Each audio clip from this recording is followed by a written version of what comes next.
College में गर्मियों की छुट्टियां होने पर राधिका और रोहन अपने दोस्त मनोज और शिल्पा के साथ परिवार के पुराने फार्म हाउस पर घूमने जाने का प्लान बनाते हैं।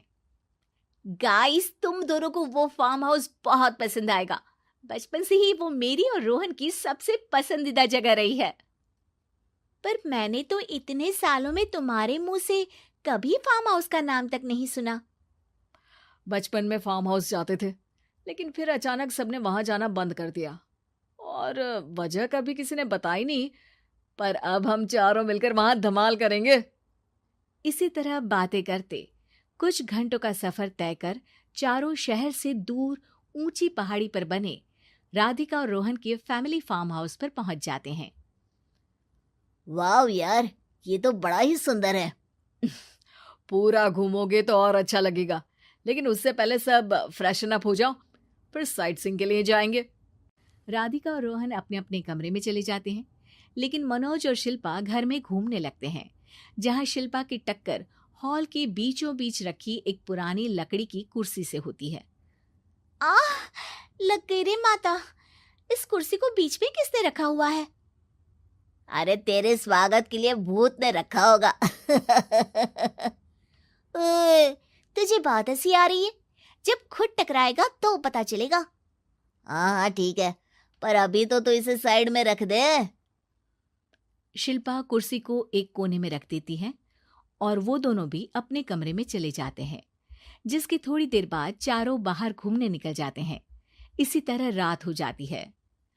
फार्म हाउस में वापस आकर वे लोग सीधा सोने चले जाते हैं। आधी रात को मनोज की नींद खुलती है। बड़ी तेज प्यास लगी है, पानी साथ लेकर सोना चाहिए था। अब रसोई तक जाना पड़ेगा। मनोज आंखें मलते हुए कमरे से हॉल में आता है और अचानक रास्ते में रखी कुर्सी से टकराकर जमीन पर गिर जाता है।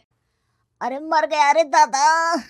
शिल्पा सही बोल रही थी, बड़ी तेज लगती है ये कुर्सी तो, पर इसे दोबारा बीच में किसने रखा? मनोज एक बार फिर उस लकड़ी की कुर्सी को कोने में रख पानी पीकर कमरे में चला जाता है। अगली सुबह जैसे ही चारों की नींद खुलती है तो उन्हें अपने बेड के पास साइड टेबल पर चाय का कप रखा मिलता है, जिसे देख वो खुशी खुशी चाय पीकर तैयार होकर कुछ देर बाद हॉल में मिलते हैं। थैंक यू यार राधिका, मुझे नहीं पता था कि तू इतनी अच्छी चाय बनाती है। वैसे मुझे उस बेड टी की बहुत जरूरत थी। ये और चाय, अरे इसे तो पानी तक उबालना नहीं आता। मतलब तूने हमारे लिए चाय बनाई क्या दोस्त? अरे चल पागल है क्या, इतना भी प्यार नहीं है मुझे कि तुम्हारे लिए बेड टी बनाऊं। चाय पर ये चर्चा करते हुए मनोज जैसे ही पीछे मुड़ता है तो एक बार फिर लकड़ी की पुरानी कुर्सी से टकराकर उस पर गिर जाता है। हाय रब्बा, अरे चाय छोड़ो, पहले ये बताओ कि इसे बार बार बीच में कौन रखता है? कल रात ही मैंने इसे साइड किया था। तुम पहले ये बताओ कि चाय किसने बनाई थी? सबकी बातों को कुछ देर ध्यान से सुनने के बाद राधिका हैरानी से कुर्सी की तरफ देखने लगती है। भूत दीदी। राधिका की बात सुन आपस में झगड़ रहे सारे दोस्त शांत हो जाते हैं। क्या बोला अभी तूने? अरे पर अब वो यहाँ कैसे हो सकती हैं? क्यों नहीं हो सकती? हमने यहाँ आना छोड़ा था, पर उन्होंने तो घर नहीं छोड़ा ना।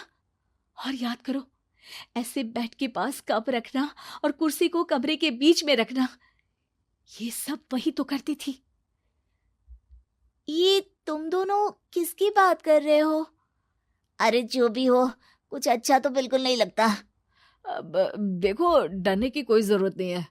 वो सालों से इस घर में रहने वाली भूत दीदी है। वो बचपन से ही हमारे यहाँ आने पर एक बड़ी बहन की तरह हम दोनों का ख्याल रखती हैं। ओए, पगला गया है क्या? शिल्पा, मुझे यहाँ नहीं रहना, तू भी मेरे साथ ही चल। ये दोनों तो पागल हो गए हैं। जहां मनोज डर से वापस जाने की बात कर रहा होता है, वहीं शिल्पा अपने फोन में बिजी होती है। क्या तुम्हें यहाँ की सिचुएशन समझ में नहीं आ रही जो फोन में लगी हो? जिसे जो करना है करो, मैं तो जा रहा हूँ। मनोज हड़बड़ाहट में अपने कमरे की तरफ जाता है, जिसके साथ राधिका और मोहन भी उसे रोकने के लिए पीछे पीछे जाते हैं, लेकिन शिल्पा वो तो अभी भी फोन में लगी रहती है। कुछ देर बाद जब वो तीनों दोबारा हॉल में वापस आते हैं तो शिल्पा को सबके पैक्ड बैग्स के साथ देखकर हैरान रह जाते हैं। ये सब क्या है शिल्पा? यहाँ हम इसे समझा रहे हैं और तुम हमारे बैग्स भी पैक कर कर लेकर आई। अरे आखिर में फोन से बाहर निकलकर कुछ किया तो सही इसने। दोस्तों देखो, कल से हम यहाँ हैं। भूत दीदी ने कुछ किया नहीं ना? फिर डर क्यों रहे हो? 4 दिन और रुकोगे तो पता चलेगा कि क्या होगा। मतलब? इस पर शिल्पा उन तीनों को फार्म हाउस से बाहर लाकर फोन में पुरानी न्यूज का आर्टिकल दिखाती है। सालों पहले यहाँ रह रही औरत ने अपने दोनों बच्चों को सुबह सुबह दूध में जहर पिलाकर मार दिया और फिर हॉल में उस कुर्सी पर खड़े होकर खुद भी फांसी लगा ली थी। तुम्हारी बातों से मुझे इस केस की याद आ गई। गूगल किया तो पता चला कि ये वही फार्म हाउस है। अभी भी यहाँ रहना चाहते हो जिससे कुछ दिनों में वो सबको थोड़ा थोड़ा जहर देकर मार दे? अरे पर ये दोनों तो बचपन से यहाँ आ रहे हैं, फिर इन्हें अभी तक कुछ क्यों नहीं हुआ? वो तो पापा बताते हैं कि हम आते थे। हाँ, और मुझे भी एक बार का ही याद है। वाह, और कहानियां तो ऐसे सुना रहे थे जैसे सदियों से यहीं रहते हो। तीनों ये बात कर ही रहे होते हैं कि अचानक फार्म हाउस में से एक आवाज सुनाई देती है। मैं यहाँ किसी को जिंदा नहीं रहने दूंगी, किसी को नहीं। बस ये सुनने की देर ही होती है कि चारों डर से कांपते हुए तुरंत कार में बैठकर वहां से भाग जाते हैं।